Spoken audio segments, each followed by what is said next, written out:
Trump just announced the 10% tariffs on all imports and an additional tax for 60 countries. What's your opinion on that?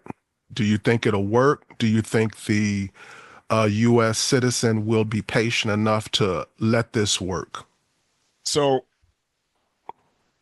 this is a challenging thing. I would say in general, and I think I said this on the podcast a couple of weeks back, I generally am against the tariff approach.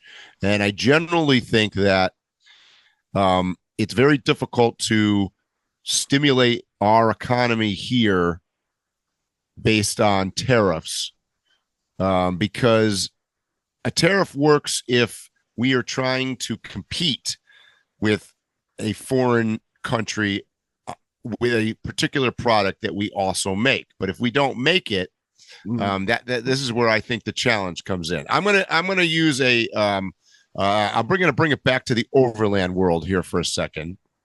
And Pete, the president and founder of Moscow Moto, put up a couple good videos that you guys should watch out there, talking about why Moscow Moto products are largely made in Vietnam, China, and I forget the third country that they're made in.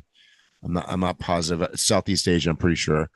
But he explains very, because look, the what he says in this is the gut feeling for a lot of Americans that are uneducated say it should be made in America. It should be made in America. Well, here's the problem. In order to make something in America, you have to have two things.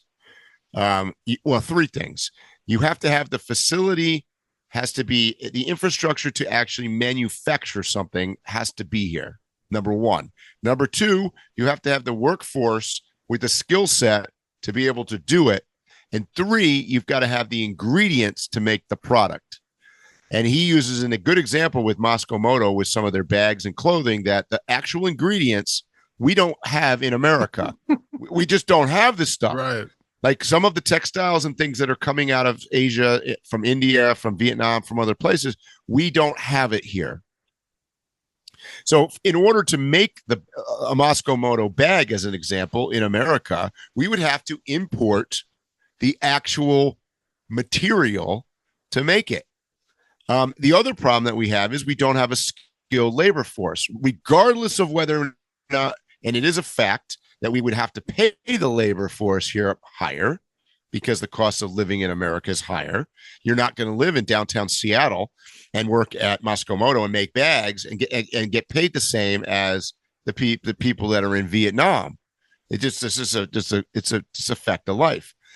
The statement, it should be made in America. And look, I'm a big proponent. Like, I would prefer to buy American stuff over foreign stuff any day of the week. However, that by making that statement, you're almost talking like you're from 1950.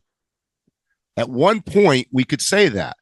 But in 2025, I mean, the United States is largely a service economy. We've developed that over the last 25 years. We've turned America into a very good service economy. And probably the best service economy in the world. China, since 1990, has become the manufacturing power horse. Those guys, China has 10 times the manufacturing of the next 5 countries combined. So it's going to take a long time. So do I think that Trump putting these tariffs and so, look, the Democrats come out and say, what's a long time? Blah, blah, blah. What? What's a long time? I think in order to put a tariff on and to start forcing companies to move to the States, to manufacture to the States, to start making changes and how the way I'm going to say that you're looking at a 5 to 10 year window. So if it's a 5 to 10 year window, in my opinion, this will not work. It won't come close to working. No. This is my thing. He has 364 days to make this work, good or bad, up or down. If he can't get it completed, not started, completed from the start to finish in 364 days, I think he'll lose his base. I think he'll lose some of the support that he has amongst the people in his actual administration. There may even be a disruption in the relationship he has with Elon Musk. Mm-hmm. I think he has about a year. I would agree, and I do think there are some. So there's been a lot of argument. You get the people on one side and the people on the other side, and I wanted to dig deeper into this because my gut feeling was that tariffs were bad. This is nonsense. This is just stupid. It's like shooting yourself in the foot. So I wanted to look into it a little bit more, and some of the arguments that Trump is using are actually valid arguments.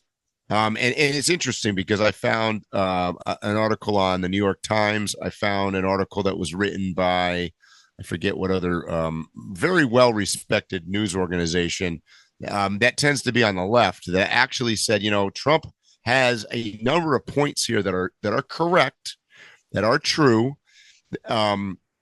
However, he's basically trying to make all of these changes at one time and too quickly. It's impossible to succeed at that. As an example, he uses his argument that let's do reciprocal tariffs. So I'm going to use this as an example. India is a good example of this. India charges us 50% tariff on automobiles. So Trump says, well, let's do a reciprocal tariff. The problem is reciprocal tariffs are complicated because there's a number of factors to look at. It's not just the actual set number on the tariff. It's what kind of trade restrictions are in place, what kind of quotas are in place, and it depends on what the products are. Because some products are more important to us or to the other market than some other products, and some are produced by us and some are not.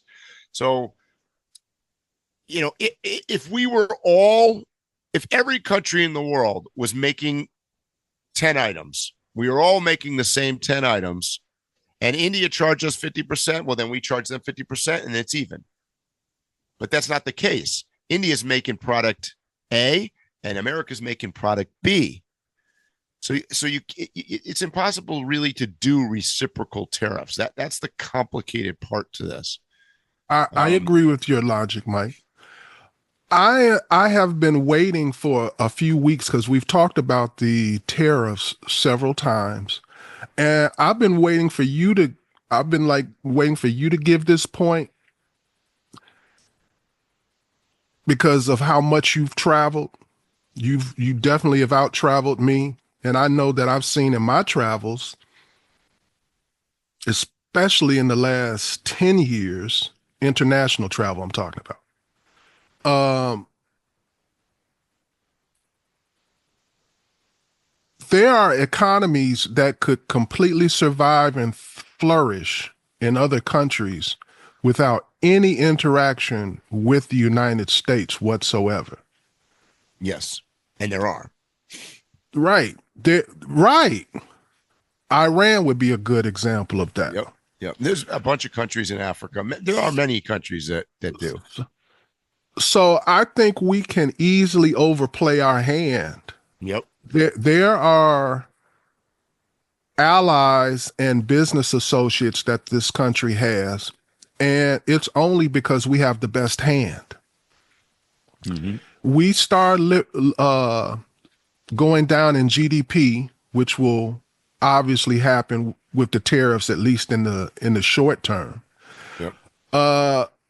There are people who we think have our support that I could see easily leaving and being part of these other economies. Yep. Let's just take the car sector. And I know that Toyota has manufacturing here and already has agreements with us, so it's not an actual situation. But if we were to act funny with Japan, they can supply vehicles to the whole world, and totally losing America wouldn't hurt them as bad as people might think. Yeah. Yeah, I mean, there's truth to that. I mean, the automobile thing, it actually is probably part of the equation that Trump's putting in place that actually is probably going to work. But what you're going to see, it may not be what you want. So Toyota, Nissan, Volkswagen, some of the bigger manufacturers already are producing most of their cars in America that go to America. Mm-hmm. Companies like, I saw a chart the other day, companies like Volvo, as an example, is not. They do not have a manufacturing in America. So you probably will see that disappear, which, by the way, is Chinese owned. Jaguar, no surprise. You and I talked about this on a podcast I just saw a couple days ago. Jaguar got bought. Tata Motors in India, who owned Land Rover Jaguar Group, sold Jaguar to the same company, Geely, in China that owns Volvo. I think we talked about on a podcast. I think Jaguar's over. They were trying to switch to all electric, and then they changed the logo. And I mean, they're in trouble, anyways. But so I think the automobile thing will actually work. I think that we will end up with almost all of cars that are in America being built in America. I hope so. I hope that we're patient enough to actually let it happen. With one exception. I think you have to, I personally think you have to include Mexico and Canada in America. Like I do too, yes. Like to put tariffs on Mexico and Canada makes no sense whatsoever. I get it. And I think it was a Democrat actually that came out and agreed with, I don't remember who it was now, that agreed with Trump on China and said, look, his direction, his angle on this tariff thing should really be focused on China. And the last term, if you remember, I think Trump did a lot of good things for our economic situation with China. I mean, he definitely weakened China considerably.